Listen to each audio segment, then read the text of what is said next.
Tenemos a un emprendedor que ha heredado un negocio, llega directamente de Nueva Zelanda, Australia, ayer, así que es un gran honor para nosotros que hayas hecho este esfuerzo, Nino. Viene de una familia hostelera de Madrid muy conocida, segunda generación, hereda La Ancha, cuarta, perdón, hereda La Ancha, bastante conocido en Madrid, y a partir de ahí empieza a emprender, y por eso está aquí con nosotros, las tortillas de Gavino, la Gavinoteca, Fischmüller y últimamente el proyecto de Tatel, que es un proyecto bastante interesante y han abierto el segundo restaurante. Bienvenido, Nino Redéruelo. ¿Cómo estáis? Buenos días. Bueno, yo voy a contar básicamente lo que hemos hecho desde mi familia cuando empezamos, luego ya mi hermano y yo, ¿no? Parece que está hecho a propósito, pero este año justo hacen 100 años de cuando... Bueno, aquí hemos hecho un collage así un poco extraño, pero hace 100 años justo el padre de mi abuelo, realmente somos la cuarta generación, porque el padre de mi abuelo era una familia de transhumantes de vacas y ganado y cordero, y lo que hacían eran, bueno, pues simplemente a 8 kilómetros de Luarca teníamos unas brañas y éramos pastores, éramos una familia de pastores que lo que hizo el padre de mi abuelo fue dejarlo todo de repente, irse a Madrid y abrir una tabernita, La Estrecha. La llamó La Estrecha porque era una tabernita tan pequeñita que la llamó La Estrecha, ¿no? Así de sencillo. Luego vino mi abuelo, vinieron todos los primos de mi abuelo, vinieron todos los hermanos de mi bisabuelo, primos y tal. Imaginaros el punto en el que yo siempre me he criado con historietas de mi familia, pero mi bisabuelo, el padre de mi abuelo, se tiró durante 30 años. Era una tabernita de barrio muy humilde a las afueras de Madrid y cuando acababa imaginaros pues, la cantidad de horas que se echaban en aquella época, durante más de 30 años, al acabar la jornada laboral, mi bisabuelo, cerraba el cierre hasta la mitad, colocaba un taburete y se quedaba dormido apoyado en el cristal porque a las 4:30 de la mañana llegaban los panaderos de la taona de al lado y entonces le consumían 4 chupitos de pacharán, ¿no? La leche, así durante 30 años, entonces bueno, es un poco lo que yo me he inculcado. Luego llega la época de mi abuelo sigue con una de las estrechas, llegó a haber hasta 6 en Madrid.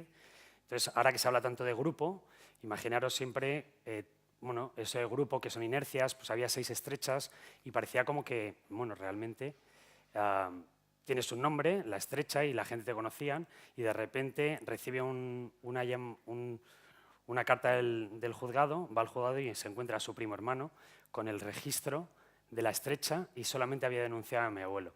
Mi abuelo lógicamente pierde el juicio, entonces tiene que cambiar el nombre de su casa, de su taberna. Si no podía ser La Estrecha, pues fue La Ancha. Todas las estrechas se cerraron y porque la siguiente generación, bueno, pues no fue tan competente. Sin embargo, la generación de mi padre y mi tío, que es aquel de allí, pues bueno, han sido 2 cracks. Ahora que todos abrimos restaurantes y todo es muy divertido la hostelería y somos rockstar y ahora somos la leche, mi padre y mi tío pasaron de tener 2 tabernitas de barrio a dejarnos a la siguiente generación pues 2 restaurantes consolidados durante 40 años, llenos todos los días, ¿no? Eso es la leche. Yo me he criado, para mí, bueno, me he tirado muchos años con ellos, he hecho muchas cagaditas cuando era niño con ellos y a mí me la han enseñado pues, desde ser un líder, sobre todo porque hay una frase de mi padre que es la que más me han inculcado, que al final va un poco por la constancia. Mi padre siempre ha dicho toda la vida que todos los días son la inauguración. Y bueno, es una frase que queda muy bonita, pero la historia está en que el cabrón de él, yo le he visto trabajar toda mi vida exactamente así, cada momento era su inauguración, ¿no? Y yo me he criado un poco en esa cultura de taberna de familiar, con una gente, con una constancia y unos valores que eran alucinantes, ¿no? Yo desde crío siempre he querido ser cocinero porque eran mi padre y mi tío es mi padrino, él era cocinero, pues ya sabéis cómo es esto familiar, pues yo quería ser cocinero, ¿no? Pero yo siempre tenía muy claro y un poco casi obsesivo de que siempre se ha dicho de que la tercera generación es la que la caga. Mi padre y mi tío la habían salvado, pues estaba claro que me tocaba a mí, ¿no? Mis hermanos son un arquitecto, el otro consultor, y entonces yo estaba acojonado perdido, pero acojonado, de tal punto de que empecé a querer sufrir muy pronto, muy de niño, por pensar en ganarme por lo menos el sacrificio para estar ahí y el reconocimiento a la familia, ¿no? Y un poco la obsesión esa de niño de papá. Yo ya con 15 años me pasé mis 3 meses de verano en la cocina con mi tío, mi verano a los 16, mi verano a los 17. Y bueno, luego ya me vine a estudiar a Irizar, un poco por todo, ¿no? Un poco por Luis, un poco por Donosti, mi madre es de Astigarraga, se ve muy bien aquí. Y luego al final he viajado mucho, bueno, pues he estado haciendo stage y bueno, desde aquí con Juan Mari, con Elena, con Hilario, un poco con todos en Cataluña también. Y bueno, siempre he querido un poco esforzarme y que tener el reconocimiento familiar. Al final, la última vez que ya mi familia me dijo hasta aquí, punto, y te vuelves con la familia, fue en el Bulli, en el 2002, el año de la retrospectiva. Allí aprendes, bueno, ya sabéis cómo es era todo el mundo Bulli, todo el mundo Ferran.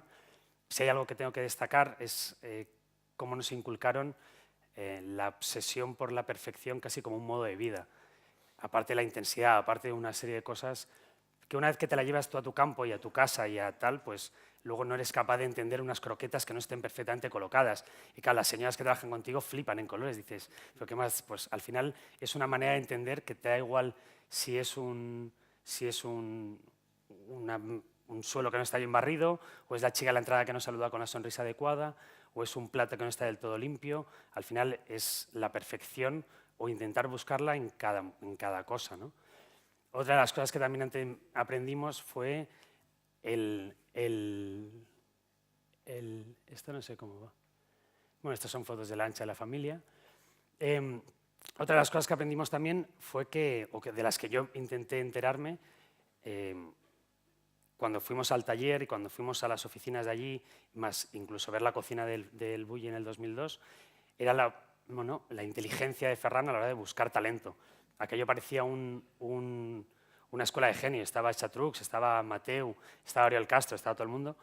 Y es una de las lecciones que yo me llevé para mí. A mí, para una de las cosas más grandes o más importantes que yo he sido capaz de hacer es conseguir que Pachi Zurromagarraga, pues que nos conocimos allí, pues que esté conmigo durante tantos años y buscar cada vez más talento y más gente al lado tuyo que sea capaz de mejorarte constantemente, ¿no? Y llega el momento nuestro, ¿no? Cuando sales un poco del cascarón de mamá y papá y montas un restaurante para... Luego, después de mucho tiempo, nos dimos cuenta de lo importante que hubiese sido. Llevamos ya 12 años con las tortillas de Gabino y siguen funcionando fenomenal, pero lo dramático que hubiera sido ir a salir del cascarón de mamá y papá y que hubiese sido un fracaso, porque ya sabéis cómo son los cambios generacionales en la hostelería, que el cliente, en cuanto que ya no está el padre, ya no es lo mismo, ya la tortilla ya no sale igual. Y si hubiese sido un fracaso las tortillas de Gabino, pues hubiese sido algo dramático, no solo para las tortillas de Gabino, sino para la generación de mi hermano y mía en torno a la empresa familiar de La Ancha. Para mí las tortillas de Gabino las pusimos, pues simplemente una de las cosas que he intentado siempre, o me ha salido de manera natural, es cocinar, pero cocinar un poco con los ojos abiertos, entendiendo qué está pasando y por qué, y darle vueltas a todo con lo que tienes entre las manos. Yo estaba en La Ancha y estábamos haciendo la tortilla guisada con almejas y con callos, que la tortilla guisada es un plato que te viene de la época de la posguerra, cuando te quedaba una tortilla guisada, una tortilla del día anterior, para volver a comértela la rehidratabas con un caldo, con un guiso, como una esponja seca, para poder comértela. Es uno de los platos típicos de La Ancha. Entonces, al final, dije, ¿por qué solo con almejas o con callos? Esto puede tener algo más de gracia. Empezamos a hacer tortilla trufada, tortilla con pulpo, tortilla negra, tortilla con carpachito de gambas, con un montón de cosas. Y entonces le dije a mi hermano, vamos a hacer algo, ¿no? Mi hermano trabajaba en la consultoría y para aquel entonces ya estaba con mi familia, con mi padre, y montamos las tortillas de Gabino. Las tortillas de Gabino hemos hecho un montón de reformas desde el 2005, hace 12 años. Hemos cambiado la decoración, hemos cambiado la cocina, hemos hecho una reforma en el patio, hemos cambiado la manera de transmitir la información, porque sí que durante estos 12 años te das cuenta de que la peli de mi familia de las reglas han cambiado y la película de montar un restaurante tradicional de primeras y no actualizarte, pues son unas reglas que ya al día de hoy no valen. Y nosotros, pues tuvimos que cambiar. Al final la oferta va cambiando, no paran de abrir restaurantes y la sociedad va cambiando con esos restaurantes y con esas nuevas bueno, con esas nuevas costumbres culinarias y sociales. Y al final esto es un poco parecido, a mí me recuerda siempre con Facebook y con todas estas aplicaciones que no paran de actualizarse aplicaciones y viene a ser un poco más o menos lo mismo. Yo sé que las tortillas de Gabino es un restaurante tradicional, un poco moderno, que tiene una serie de adjetivos, pero que ahora todo puede cambiar. Puedes sacar la cocina fuera, puedes hacer, la gente se cansa de raciones enteras, pues a lo mejor son pequeñas. Bueno, un poco ese punto flexible que a día de hoy la hostelería tiene que ser, ¿no? En cualquier aplicación constantemente te están actualizando historias, aunque solamente sea para transmitir que estás vivo. Creo que la hostelería a día de hoy tiene que transmitir que no paras de estar intentando actualizarte. Llega el segundo bebé nuestro, que se llama La Gabinoteca, que fue 7 años más tarde, ¿no? En el 2012, o 11, o no sé, ya no tengo muy claro. Esto fue otra vez una reflexión, después de toda la época del bulli, que al final el bulli, una de las cosas que te empapas es aquello que decía Ferran del sexto sentido, del no solamente dar de comer, que él fue el primero con aquella ruleta de la rueda de las especias y todo aquello, pero yo pensaba y me daba cuenta de que todo aquello que quería de no solamente dar de comer, llevado esas sorpresas, esas ilusiones, buscar sonrisas, incluso risas, y ese juego un poco experiencial y de sensaciones en la cocina alta con esos encorsetamientos, pues a mí me apetecía y también iba más con nosotros, creía que había un hueco el poder llevar todas esas sensaciones al mundo de la tapa y al mundo más informal y al mundo más de bar normal y sencillo, ¿no? Sin encorsetamientos y con un ticket medio bajo. La Gabinoteca hemos hecho pues, desde muchas idioteces a cosas muy divertidas, platos en los que te tienes que hacer tú un concurso y te haces una foto y lo mandas, bueno, muchas cositas un poco entre locas, estúpidas y molonas, pero al final siempre hemos intentado hacer que sea una experiencia desde que entras hasta que te vas, en el que haya sorpresas, haya un poco un juego de entretenimiento y un juego divertido. Un chico al final que a los 2 meses de abrir la Gabinoteca que me dijo: ¿tú eres el cocinero y tal? Yo andaba por allí, me dice, sí. Y dice, pues gracias porque me voy más feliz de lo que entré, es el típico tal, pero que al final va un poco de eso, ¿no? Estamos en una época con un déficit de sonrisas y estrés y crisis y 1000 historias, pero si eres capaz de transmitir algo más que solamente dar de comer, y el lenguaje de la Gabinoteca siempre ha sido ese, ¿no? Tapas informales muy divertidas en el que, bueno, la gente lo pasara bien y se olvidara un poco pero con la gracia yo creo que de encontrar un hueco de ese punto de la cocina creativa y la cocina de estrella Michelin y de sorprender llevada a la tapa. Esa fue un poco la gran apuesta hace 7 años y seguimos trabajando con ella. Después de varios éxitos, bueno, pues llegó un fracaso. Vinieron 3 griegos y nos propusieron abrir en Atenas. Fuimos allí a verles a la familia y parecían muy majetes y tal. Y dijimos, bueno, ¿por qué no? No fue un emprendimiento societariamente, sino fue una especie de asesoramiento donde dejamos la marca y tal. Estuvimos allí, bueno, Pachi estuvo más tiempo, pero estuvimos ahí 20 y pico días arrancando sobre todo la cocina, asesorando un poco la sala. Y al año más o menos sí se cerró. Bueno, puedes pensar en muchos pequeños factores de por qué fueron las cosas mal, ¿no? Sí es verdad que las personas están por encima de cualquier idea y de cualquier proyecto. Y es una cosa que dice mucho mi hermano. Tú puedes tener muchas ideas, puedes hacer lo que quieras, pero la ejecución del día a día es lo que te condiciona todo, ¿no? Se despidieron encargados, no se pagaban a la gente, bueno, fue un poco desastre la historia. Y luego también otra de las cosas que intenté aprender fue que la apuesta y lo que transmite tu producto tiene una coherencia muy clara. Tú no puedes andar transformando una información de tapas y de repente meter ensaladas y raciones enteras y raciones medias y no sé qué, y 1000 millones de historias que al final la gente no sabía ni dónde estaba. Tú necesitas que si tu lenguaje es tapas divertidas, tiene que ser muy claro. Y en Atenas no lo estaba. Para mí una de las cosas importantes cuando abres un restaurante y hay una primera visita es que un cliente no puede hacer un ejercicio para intentar clasificarte. Un cliente llega, come en tu casa, no lo va a pensar, pero tu subconsciente te tiene que colocar en una celda de manera muy clara y muy sencilla. Si eres tapas divertida, eres tapas divertida, o eres restaurante creativo, o eres restaurante tradicional, pero si tu subconsciente no es capaz de clasificarte, ahí hay algo de distorsión. Así que Bueno, fue un tiro. En la vida tienes una serie de balas y una de ellas pues, fue Atenas. Fue duro, pero en el fondo, para lo que estamos haciendo ahora, fue clave. Y fue clave porque al final, cuando las cosas te salen mal, lo que haces es apretar el culo y decir, hay que ser mejores. Y como teníamos una voluntad de ser mejores, lo que hicimos fue montar un taller. Un taller como consecuencia de una voluntad de mejorar. Al final dijimos qué es lo que tenemos que hacer para tirar para adelante y para mejorar realmente. En todas nuestras casas, las cocinas estaban llenas de equipos que estaban trabajando a tope y no teníamos pachillo, intentábamos sacar platos y evolucionar cartas, pero era imposible. Entonces convencimos a mi hermano para que cogiésemos un local muy pequeñito, creo que no tengo fotos. Sí, aquí están. Un local pequeñito en un barrio humilde en Madrid, y lo que hicimos fue tener un sitio para poder, sobre todo, estudiar, sobre todo mejorar y estudiar mucho, y luego, sin pensarlo, pues fuimos capaces, a la hora de analizar las cosas que íbamos haciendo, que de aquí salieron un par de proyectos, entender que la creatividad que hacíamos aquí estaba, sin entender nada de nada, está bajo un poco ese esquema famoso de la creatividad, en el que todo se sustentaba aquí no lo veis, pero en la entrada hay una zona de libros y con wifi, que es donde no parábamos de estudiar.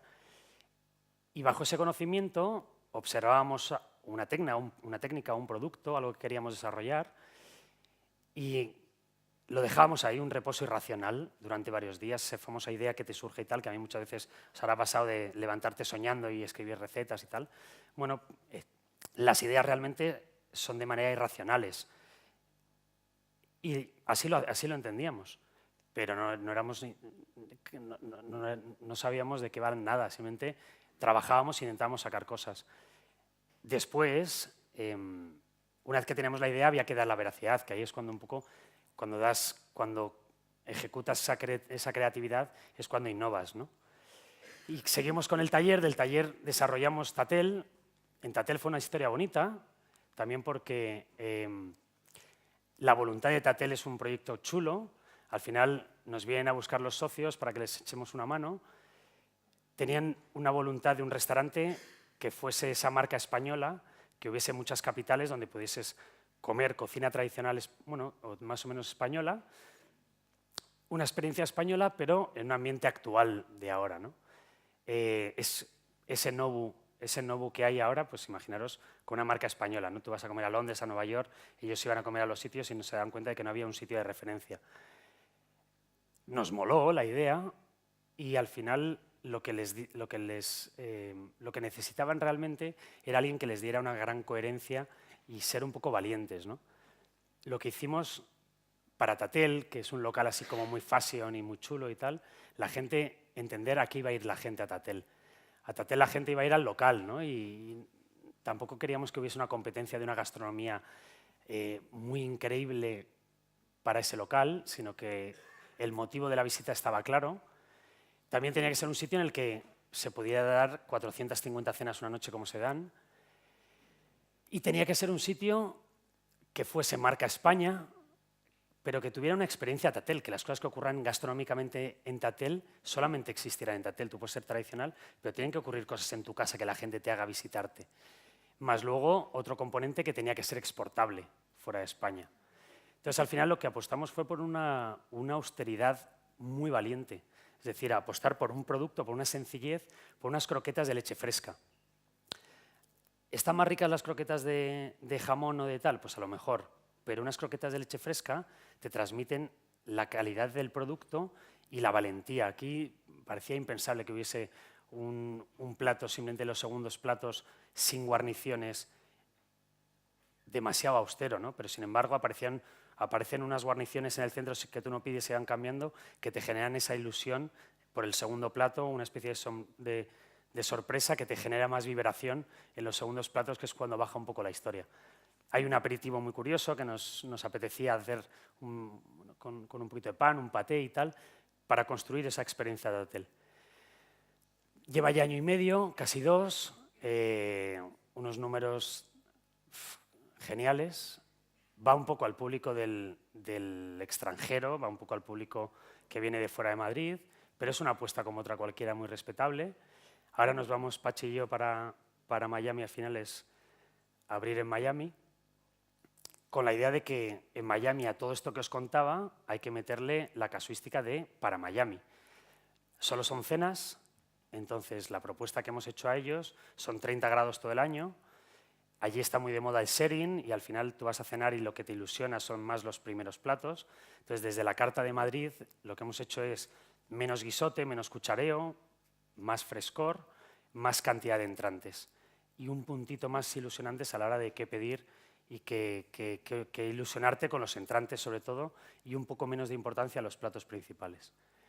Así que ya os contaré la próxima visita qué tal. Y llega Fitzmüller, ¿no?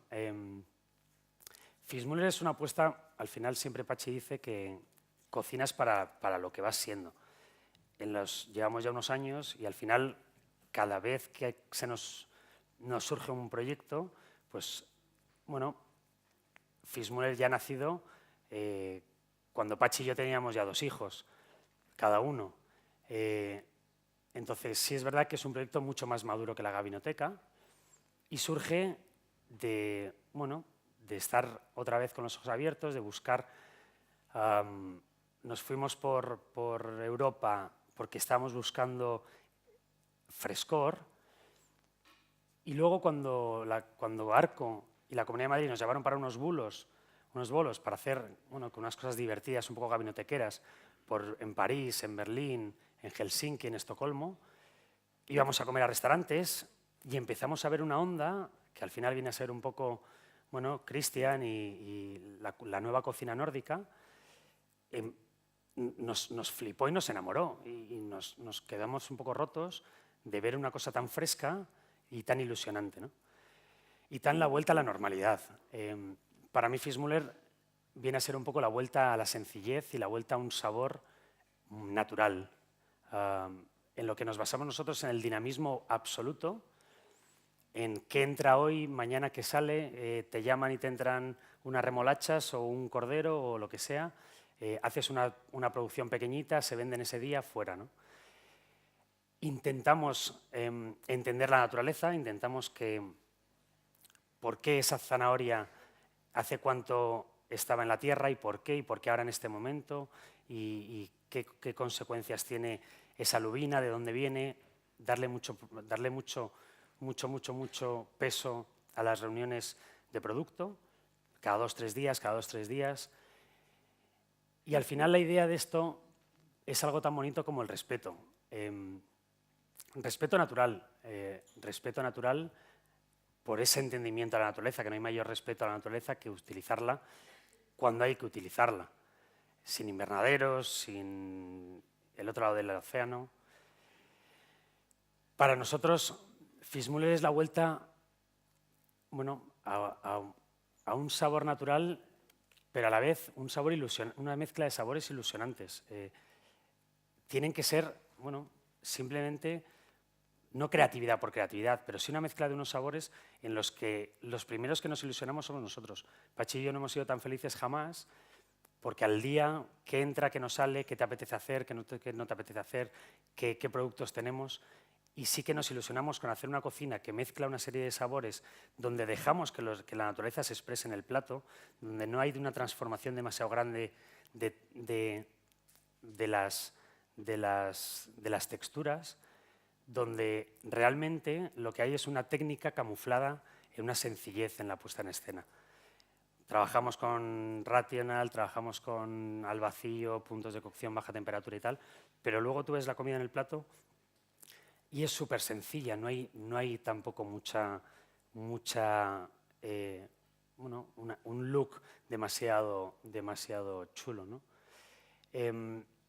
Nosotros, en Fitzmüller es verdad que al final somos latinos y somos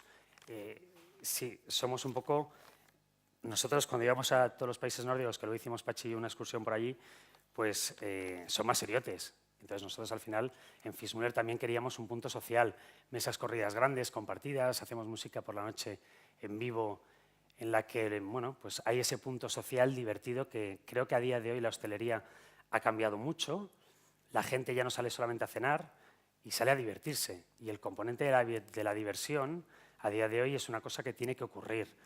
En Fitzmüller, bueno, la gente va a la gastronomía, pero tiene que haber ese punto, o nosotros queremos que la gente agradece un puntito divertido y un puntito, bueno, un puntito cachondo, ¿no? La sala, al final, como veis, es una sala que tiene el mismo lenguaje que la comida, porque todo lo que hablábamos antes de la coherencia es una cosa que tiene que ocurrir. Lo que no puede ser es que el local tuviese un lenguaje diferente a la comida y sí que otra vez habría una distorsión. Si no hay fuegos artificiales en la comida, no hay fuegos artificiales en la sala. No hay nada que decore por decorar, no hay cuadros, no hay nada. Simplemente para mí esto es una funcionalidad bien entendida. Hay personas trabajando, ahí no lo veis, pero hay una barra viva.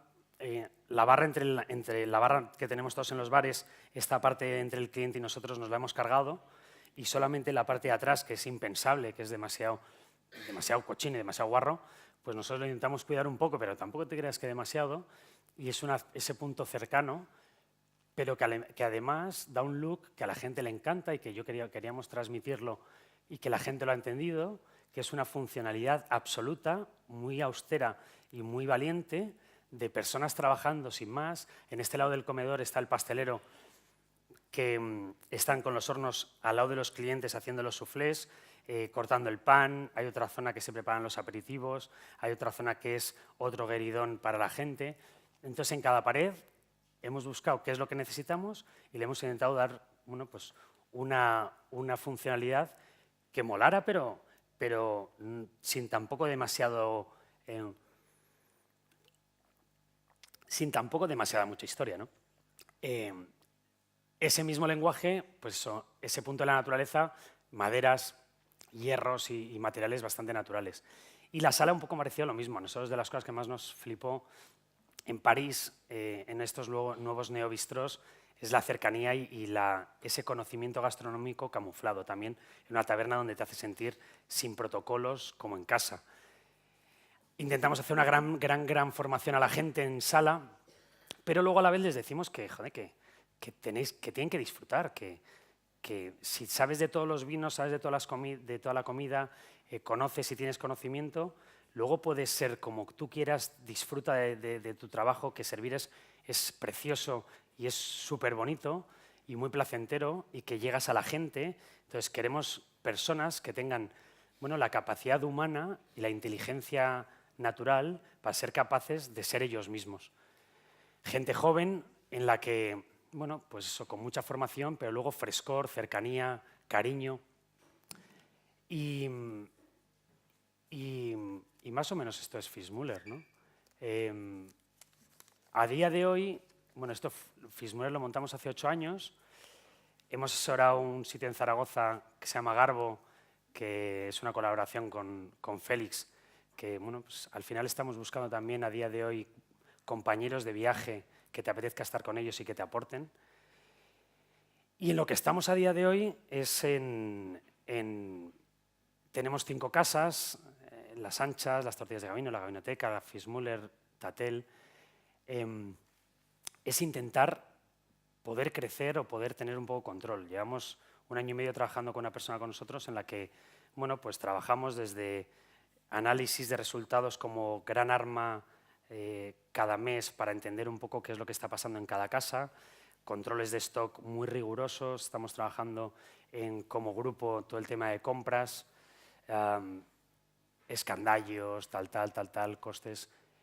Entonces, estamos intentando realmente, bueno, entender qué es lo que pasa en nuestras casas.